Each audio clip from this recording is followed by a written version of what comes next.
Pemirsa, Anda masih dalam acara diskusi membangkitkan wisata daerah. Saya ke Pak Tris.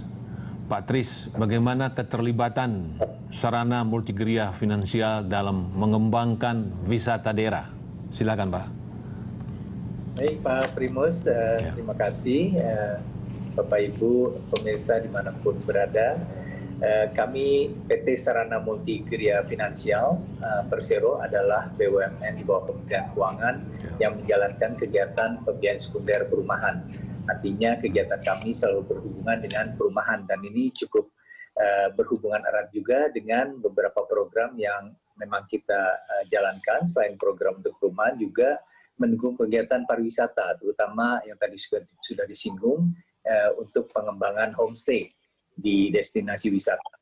Ya, jadi sejak diluncurkannya program pembiayaan homestay di desa wisata dengan target tentunya ada program pemerintah dengan 10 destinasi wisata Bali baru, Pak Primus. Kemudian juga dibuat juga ada program untuk 4 destinasi wisata super prioritas yang tentu ini menjadi target kami yang berhubungan dengan desa wisata, kegiatan homestay di desa wisata.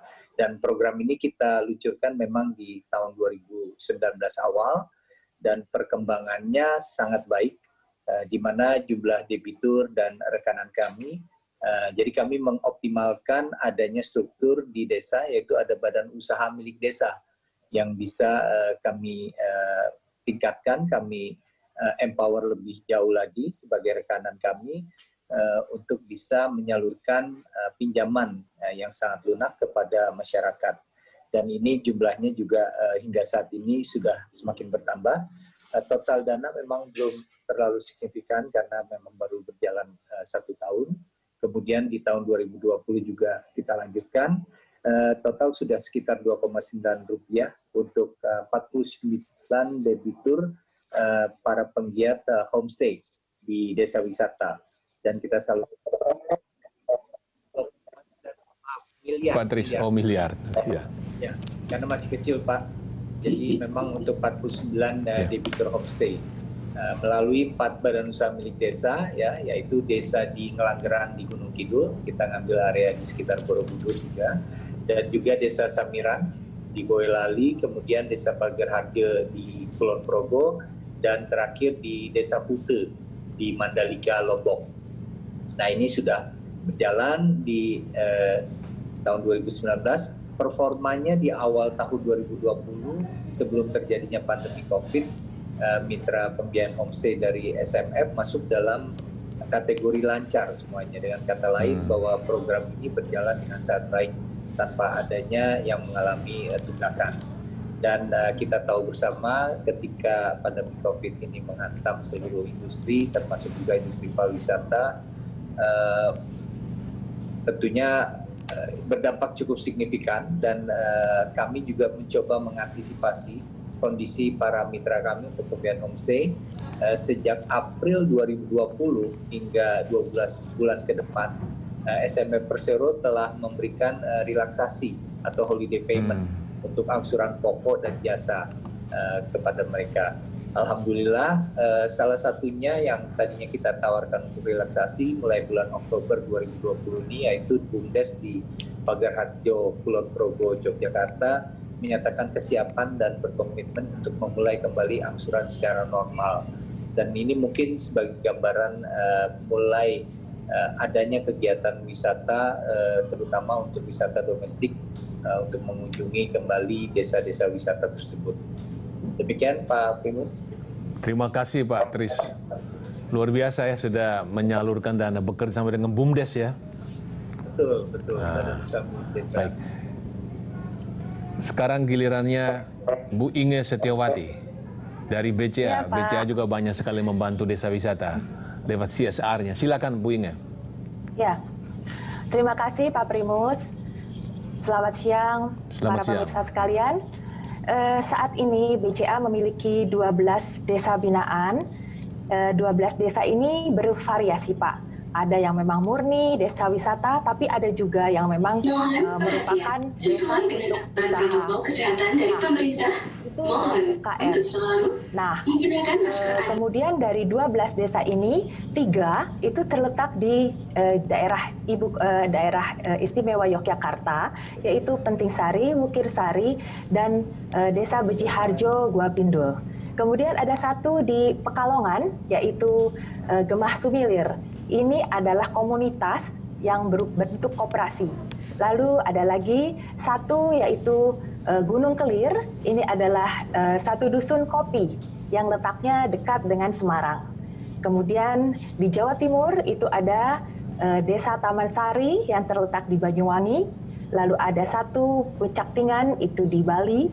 Lalu ada 3 di Pulau Belitung, yaitu Bukit Pramun, kemudian Desa Terong, Aikrusa Barehun, kemudian 1 lagi Gunung Lumut. Dan yang terbaru ada 2, yaitu di Sumatera Barat, yaitu Nagari, Siloke, dan Sijunjung. Nah, ke-12 desa ini sangat bervariasi. Di samping 12 desa, kami juga ada binaan, yaitu petani-petani jahe di daerah Jawa Tengah, Beli Putih, daerah Guci, kemudian daerah Pati, kemudian daerah Pemalang, ya, daerah-daerah tersebut. Nah, dengan kondisi saat ini, Pak Primus dan juga pemirsa sekalian, memang sangat dirasakan berat ya. Karena yang tadinya desa yang sudah mendapatkan income secara rutin dari wisatawan yang datang, atau juga dari karya-karya produksinya yang terjual, ternyata sekarang menurun dengan drastis. Untuk itu, kami sebagai pembina lah ya, yang mengayomi desa-desa tersebut, juga bertukar pikiran dengan teman-teman di desa. Bagaimana nih, apa yang harus kita lakukan supaya teman-teman kita ini juga tidak kehilangan income-nya secara drastis. Memang sebagian dari para kelompok sadar wisata yang ada di desa tersebut, mereka sudah bekerja juga secara pribadi. Namun secara kelompok, ini kan harus juga tetap diusahakan supaya ada income. Kemudian kami bertukar pikiran dengan mereka, apa yang harus kita lakukan. Akhirnya tercetuslah berbagai ide supaya bisa mempertahankan income yang selama ini telah diperoleh. Memang mungkin tidak bisa balik seperti sedia kala karena ini kan dadakan ya sifatnya, tapi paling tidak kita sudah bisa sedikitlah mengisi kehilangan-kehilangan tersebut. Berbagai upaya yang kami lakukan antara lain adalah dengan melihat kembali secara jeli masing-masing desa, melihat lagi apa sih produk-produk atau jasa-jasa yang bisa mereka jual dalam kondisi keterbatasan sekarang ini. Jadi ada desa yang tadinya, contohnya desa yang mungkin hasil dari kulinernya itu tidak pernah dipasarkan, padahal hasil kulinernya itu sebetulnya sangat menarik dan bisa dinikmati oleh halayak di masyarakat di luar desanya. Nah, itulah yang kami akan coba gali untuk dijual. Nah, hal tersebut kita biasanya tukar pikiran dengan para kelompok di desa. Nah, kemudian kita datangkan apa sih yang menjadi kekurangan mereka. Kita datangkan kalau perlu ada pelatih-pelatihnya atau juga pembina-pembina khusus untuk membina dan mengembangkan produk-produk yang akan dikembangkan tersebut. Nah, itu yang kami coba lakukan. Selain itu, untuk kondisi sekarang juga kami berupaya mempersiapkan mereka untuk menghadapi kondisi yang nantinya tentu sudah berbeda dengan kondisi kita sebelumnya. Jadi, mereka kita perkaya kemampuannya dengan digital. Jadi dari mulai marketing digital, kemudian bagaimana mereka harus membuat website yang menarik, kemudian juga mereka bisa chatting lebih banyak dengan calon-calon wisatawannya. Jadi apa yang harus mereka tawarkan, mereka paparkan semua secara digital. Nah, kami telah lakukan untuk 12 desa wisata, desa-desa binaan kami tersebut, pelatihan untuk digital marketing, dan juga untuk pembuatan website yang menarik. Sehingga diharapkan nantinya dalam jangka waktu dekat ini sudah bisa dinikmati oleh masyarakat wisata-wisata yang bisa dinikmati nanti di desa-desa tersebut. Jadi bisa dilihat langsung oleh masyarakat. Dan kami harapkan setelah nanti terbuka kembali kondisi untuk wisatawan bisa hadir di desa-desa tersebut, wisatawan sudah tahu apa sih yang akan mereka kunjungi di desa tersebut, keistimewaan apa yang ada di masing-masing desa. Jadi sudah bukan merupakan hal yang baru lagi. Jadi sudah dari sekarang kita pasarkan. Itulah hal-hal yang kami upayakan untuk bisa menjadi terobosan.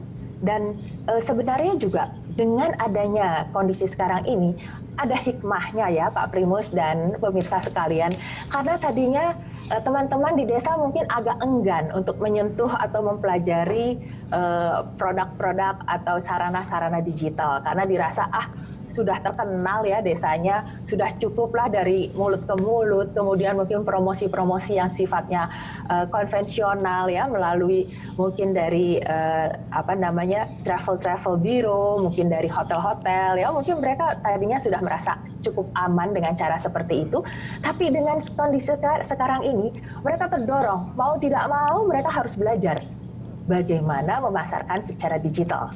Nah itu yang kami rasakan sampai saat ini. Ya syukurlah bahwa memang teman-teman di 12 desa ini bersemangat. Setiap kali kami mengadakan webinar, itu mereka pasti hadir.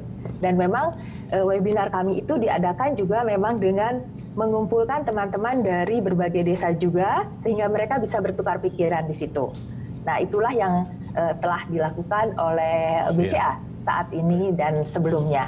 Nah diharapkan nantinya untuk yang ke depan teman-teman kami di desa ini, di 12 desa ini dan juga di petani binaan kami ini juga nantinya akan bisa lebih mandiri, lebih bisa menghadapi berbagai ancaman-ancaman maupun juga kondisi-kondisi yang tidak menguntungkan di kemudian hari.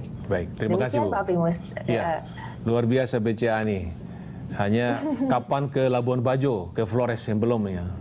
Iya, Sumatera Barat belum sudah. Iya, baik Pak Cyril. Sekarang giliran Pak Cyril. Ya, terima kasih Pak Primus. Menarik tadi apa yang disampaikan oleh Bu Shana, kemudian Bu Inge mengenai perkembangan di daerah ya, terutama Labuan Bajo. Saya kepingin sekali untuk datang ke sana. Tetapi tadi menarik sekali apa yang disampaikan oleh Pak Trisnadi, yaitu bahwa di Pagerharjo, Kulon Progo, mereka sudah mulai mencicil. Ya, ini ada sesuatu yang menarik, Pak. Di dalam keadaan COVID sekarang ini, kalau kita melihat mapping Indonesia, ini mohon maaf, Jawa pada akhirnya mempunyai competitive advantage yang luar biasa karena infrastrukturnya sudah dibangun oleh Pak Jokowi secara besar-besaran ya, jalan tol Trans Jawa dan sebagainya. Sehingga misalnya dari Jakarta ke Jogja itu hanya membutuhkan 7,5 jam. Dari Surabaya ke Jogja cuma membutuhkan 4 jam. Ini saya mempromosikan Jogja karena saya orang Jogja Pak ya. Jadi ini yang menarik bahwa sesudah COVID ya, jadi mulai pertengahan Juni terjadi pembukaan objek-objek wisata di Jogja dan mulai aliran turis wisatawan domestik itu ke Jogja banyak sekali. Saya kebetulan ada satu resort di daerah Gunung Kidul, ya ada 21 villa di sana. Itu sampai hari ini hari Minggu besok, 1 minggu besok, ini ternyata sudah dari 21 sudah tinggal 3 yang masih belum di booking. Ya, jadi dari sini kita bisa melihat bahwa ternyata orang sudah lelah untuk dibatasi terus-menerus, sehingga mereka mencari outlet, dan outletnya adalah yang mereka pandang aman dari COVID. Gunung Kidul itu merupakan satu destinasi yang penting. Saya kira Bu Oneng nanti perlu datang ke sana untuk kemudian bisa bersama-sama mengembangkan, karena yang namanya Gunung Kidul itu Pak, itu sebetulnya adalah kombinasi Bali dan Labuan Bajo, ini kata orang. Waduh, jadi ini promosi habis-habisan. Jadi sekalian promosi ini, Pak. Nah, ini jangka pendeknya saya yakin adalah destinasi wisata di Jogja, kemudian Borobudur, kemudian ini ada lagi destinasi yang baru, itu adalah Dieng, karena dari jalan tol Trans Jawa itu dari daerah Batang itu ada jalan potong ke arah Dieng, ke arah Magelang. Jadi ini akan menjadi juga destinasi wisata yang menarik. kemudian kita tahu di timur ada Bromo dan kemudian Banyuwangi. Ya, jadi ini adalah satu deretan daerah wisata yang mohon maaf Labuan Bajo terpaksa harus bersaing dengan mereka juga, Pak. Ini ada. Nah, problemnya adalah kenapa demikian, karena Labuan Bajo hanya bisa dicapai dengan pesawat terbang. Ya, kalau nanti pesawat terbang itu orang sudah merasa aman, saya yakin ini akan berbondong-bondong, karena kalau lihat plannya Labuan Bajo tadi cantik sekali, betul-betul cantik sekali. Ya, kemudian hinterlandnya kan juga Werebo dan sebagainya. Ini pada akhirnya bisa mendukung. Tetapi sementara selama masa mungkin 2020 sampai 2021 ya, saya kira competitive advantage masih dipegang destinasi wisata di Jawa. Dan ini menurut saya ini pembangunan atau efek ke daerahnya ini betul-betul luar biasa. Baru-baru ini ada satu investor itu yang menyewa lahan sawah di dekat Borobudur 3 hektar. Kemudian dia sewa sawah itu 80 juta per tahun per hektar dan dikonversi menjadi satu destinasi wisata yang menarik. Dan ini ternyata hanya dalam waktu yang singkat sekali, ini bisa menarik ratusan atau ribuan orang untuk datang. Di daerah Gunung Kidul ada satu destinasi wisata yang namanya Heha. Ini ternyata sesudah COVID kemarin dibuka, dalam waktu 1 minggu, hari Sabtu, itu ternyata 6.000 orang datang ke sana. Padahal setiap orang yang datang itu dipungut biaya masuk 15.000 sampai 12.000 sampai 20.000. Jadi dari situ kita bisa melihat dampaknya seperti apa. Ya, jadi di tengah keadaan seperti ini saya masih punya optimisme yang besar sekali bahwa industri pariwisata di Indonesia ini masih punya prospek yang besar dan akan bangkit. Ya. Saya yakin yang 3 hektar tadi nilai tambahnya dari tanam padi atau apapun palawija kalah dibanding sudah disulap menjadi objek wisata ya. Betul Pak. Nah sekarang Ibu Sana, saya ke Ibu Sana. Hasil panennya saja dikembalikan ke petaninya. Petani luar biasa. Ya. Nah Ibu Sana, coba meyakinkan ini 2 orang yang punya dana, yang satu CSR PCA, yang satu memang beri dana untuk bergulir ya, bagaimana itu kredit ya, tapi pasti bunganya nggak tinggi, bekerja sama dengan BUMDes supaya Labuan Bajonya jadi. Tadi BCA sebut nggak ada Labuan Bajo, padahal jelas-jelas NTT sebut ini leading sector dan bilang Labuan Bajo premium. Silakan Bu. Ya, terima kasih Pak. Ya, setuju sekali. Jadi untuk Bu Inge dan Pak Tris, Labuan Bajo ini untuk masa panen memang kita sambil bersiap untuk menjadi wisata premium. Kemudian memang proyeksi kita adalah bagaimana nanti wisatawan per tahunnya minimal mancanegara 500.000 wisatawan mancanegara datang, dan juga sisanya adalah 1,5 juta adalah wisatawan Nusantara. Nah, kemudian juga memang di sini kita tidak mengejar quantity, tapi kita mengejar adalah quality dari wisatawan yang datang. Dalam arti adalah wisatawan yang spendingnya adalah minimal $1.500 per tripnya ya, sehingga mungkin ini adalah yang kita dorong bagaimana nanti pariwisata Labuan Bajo ketika dia sudah punya direct flight langsung ke kota Labuan Bajo, wisatawan bisa langsung berinteraksi dan dia mendapatkan aktivitas yang spendingnya banyak. Sebagai contoh nih Pak, untuk kapal, misalkan kapal wisata, 1 hari aja tuh minimal sudah 20 juta sendiri untuk kapasitas misalkan 5 orang, untuk dia sailing di Labuan Bajo. Kemudian teman-teman yang suka dengan touring, motor gede, ataupun off-road, teman-teman off-road itu biasanya mereka akan trip minimal 7 hari di sepanjang Flores, lewat Trans Flores dan segala macam. Jadi sebenarnya, dan mereka selalu terkendala tentang, terutama kayak BCA, ada ATM BCA nggak ya di sini gitu. Jadi mungkin sebenarnya hal sederhana yang bisa dicolek-colek nih Pak, yang bisa langsung ditindaklanjuti karena itu baru dari sisi pariwisatanya. Nah, belum lagi kita ngomongin tentang pengembangan tadi yang saya bilang komoditas yang ada di Labuan Bajo dan Flores itu sendiri. Jadi kita tahu ada kopi kita di kelas dunia, sudah dapat indikasi geografis di Perancis, di mana-mana kita menang. Kemudian ada kopi Manggarai, kopi Bejawa, kita juga punya kelor, kita punya juga kemarin di Sika itu juga sempat ekspor untuk sashimi langsung ke Jepang. Jadi saya pikir memang produk-produk di NTT ini kelasnya memang kelas dunia. Jadi sayang banget kalau misalkan nggak ikutan berpartisipasi di sini. Begitu Pak Presiden. Pasti. Bu Sana, itu tadi infrastruktur lagi disiapkan. Kapan selesai semua? Kalau sumber daya manusia itu pasti butuh waktu, tapi infrastruktur marina dan segala macam kapan selesai? Kalau untuk Bandara. penataan Kota Labuan Bajo itu Desember 2020 selesai semua. Kemudian dermaganya itu selesai 2021 bulan Mei. Jadi kira-kira pertengahan bulan Mei 2021 semua itu selesai. Dan untuk airport Bandara Komodo rencananya memang kita targetkan tahun depan bulan Juni, kalau misalkan tidak ada kendala akan mulai direct flight internasional dari Singapura atau Australia. Mudah-mudahan semua berjalan dengan lancar ya Pak. Kemudian pelabuhan kontainer nanti dipindahkan, tidak bercampur dengan pelabuhan marina dengan penumpang.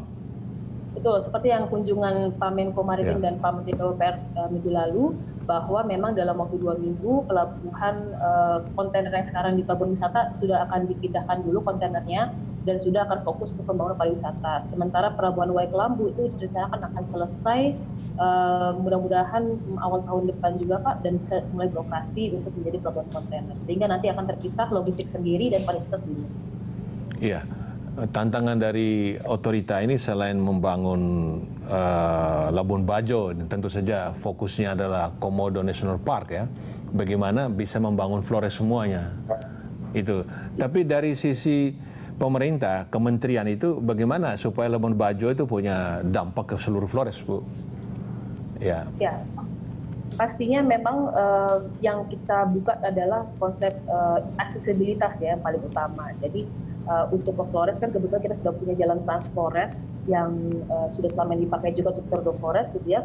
Kemudian akhir tahun depan pemerintah provinsi akan membangun jalan lintas utara menyelesaikan dengan baik sehingga kita akan punya jalan tol, karena yang tadinya lewat di Trans Flores sekitar 10 jam, lewat utara bisa sekitar 5 jam. Jadi akan jauh lebih cepat dan menjadi suplai logistik gitu Mas. Kemudian airport tadi dengan didorong menjadi bandara yang dikelola oleh instansi yang punya jenjang internasional juga, sehingga kita bisa mendapatkan langsung wisatawan dari origin yang memang kita sasar menjadi destinasi premium tadi itu, yang bisa spending tinggi seperti itu. Iya.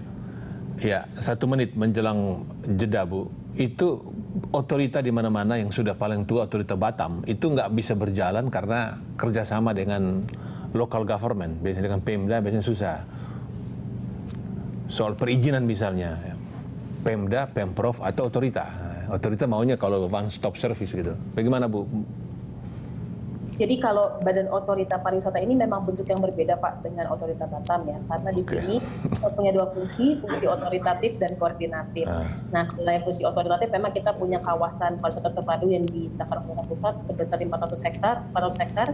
Kemudian untuk fungsi koordinatif, tugas kami adalah untuk memperkuat sinergi antara pemerintah daerah, pemerintah pusat, dan termasuk provinsi dan kabupatennya. Jadi bagaimana sinkron semua program lintas kementerian, juga lintas provinsi dan daerah, yang kemudian kita punya visi bersama, yaitu visi pariwisata Labuan Bajo Flores. Nah, dalam waktu dekat akan dilakukan juga penyusunan Integrated Tourism Master Plan oleh Kementerian PUPR yang diawasi oleh Bappenas, di mana itu akan menjadi semacam GBHN kita untuk mendevelop pariwisata terpadu Labuan Bajo Flores untuk 25 tahun ke depan. Jadi dengan adanya ITMP ini kita akan punya pembagian yang jelas dan kolaborasi yang jelas, dan harapannya akan semakin solid dalam membangun pariwisata. Baik, terima kasih Bu Sana.